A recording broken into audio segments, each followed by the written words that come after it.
I don't know who you are. I don't know what you want. If you were looking for ransom, I can tell you I don't have money. But what I do have are a very particular set of skills. Skills I've acquired over a very long career.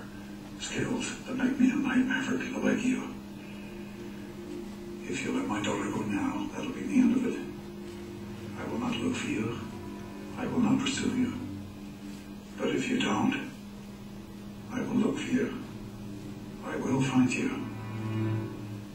And I will kill you.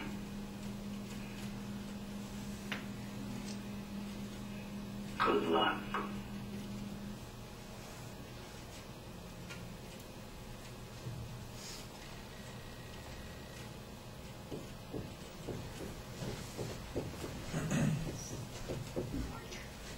Hey guys, has anyone not seen the movie Taken before?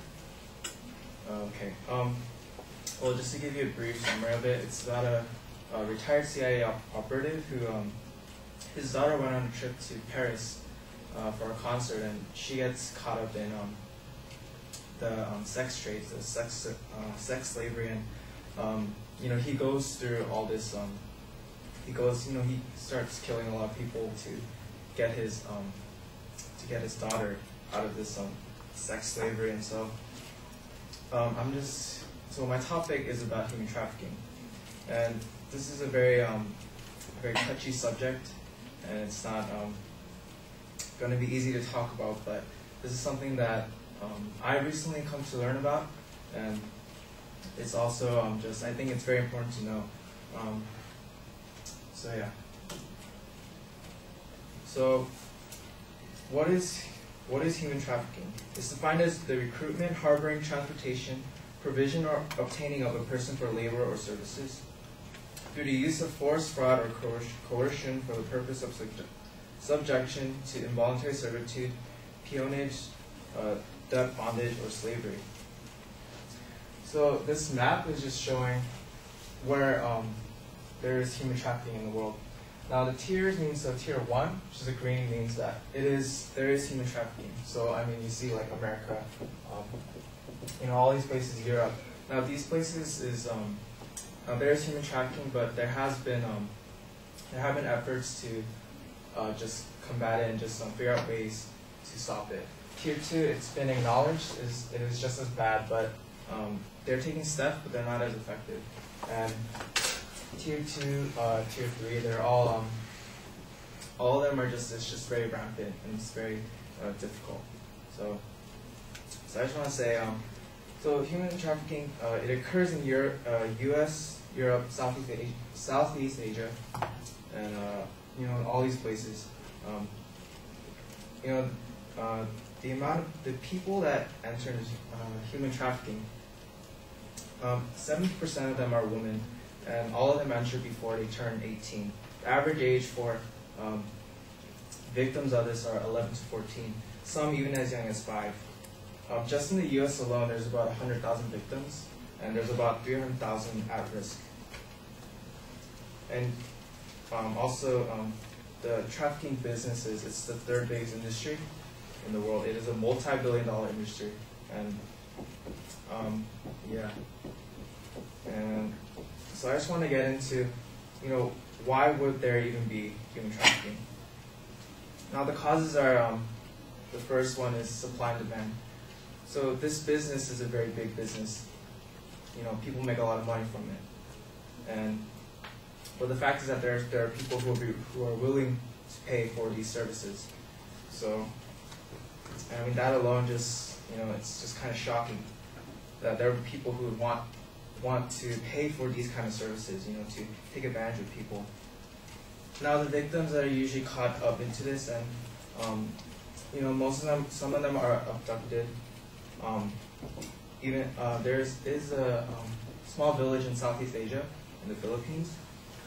Some of the parents, when they have a daughter, they're happy because they can use their daughter for exploitation, so they can become rich by putting their daughter through, the services of like prostitution and escort services and a lot of those things. some children are runaways. Some are they're deceived into thinking that they can be they can have a better life. You know, these pimps, like they tell them like, oh, you can have such a better life if you come with me and just you know, I can promise you a lot of riches, but in the end they end up being taken advantage of, and just, you know, they're threatened, they're constantly surrounded by violence. You know, they're beaten up. Some of them are drugged constantly, so they can't even do anything. They don't feel anything. And you know, this society lately is very tolerant of you know, sex. You know, sex sells, sex symbols. Just it's a very tolerant society of all these things. You know, I remember reading there's something about this online game called Free Pimps, where it's just, I don't know, it's just talking about how, like, you know, you become rich, you know, slap hoes and all this weird stuff. But yeah, it's kind of crazy. Also, I just have a quote by Andrew Oosterbaum, Chief of the Child Exploitation and Obscenity Section of Criminal Division of the Department of Justice. He says there is an endless supply of victims. So constantly there's a lot of you know, there's a lot of dysfunctional families where children, their families are just terrible, and you know, there's just a lot of things. Even some victims are they're caught up into this because some of them are drug addicts or alcoholics, and when these pimps come to tell them that they can get all these things, you know, they're sucked up into, and they can't get out because they're addicted. And so, just my next topic. So what is being done about all this? Well, first, I just want to talk about that. There's a documentary. This documentary I watched, it's called Nefarious Merchant of Souls. I learned a lot just from this. It's not in theaters. It's going around just different universities. They're showing it everywhere. I think they're showing it at UCLA soon, but say, you know, you just there's just exposure. You know, just knowing that this problem exists. You know, this injustice exists. There are people out there who are going behind the scenes, trying to rescue these people, and you know, they're just trying to help them out.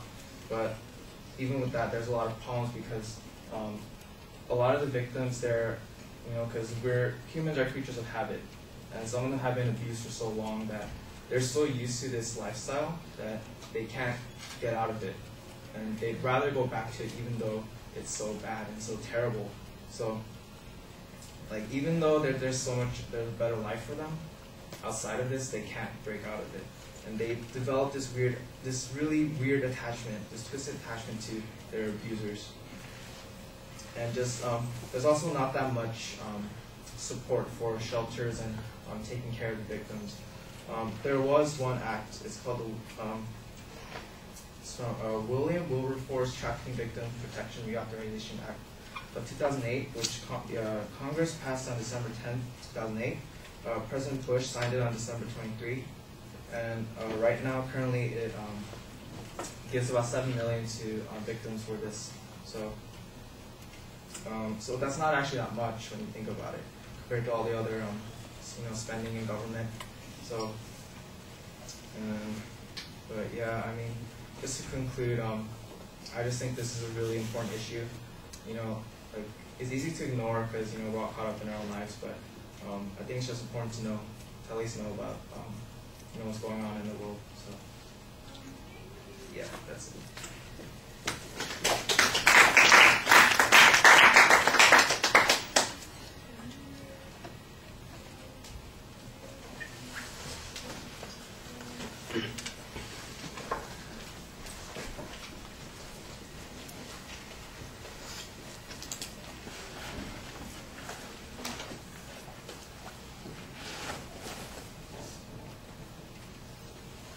All right, Peter, what did you think?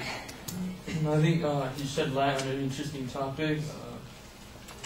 He clearly defined what human trafficking was, and he gave examples of it with the numbers, you know, across the world, and using the visual aid to define, like, according to the tiers. And also, he transitioned over to what is being done.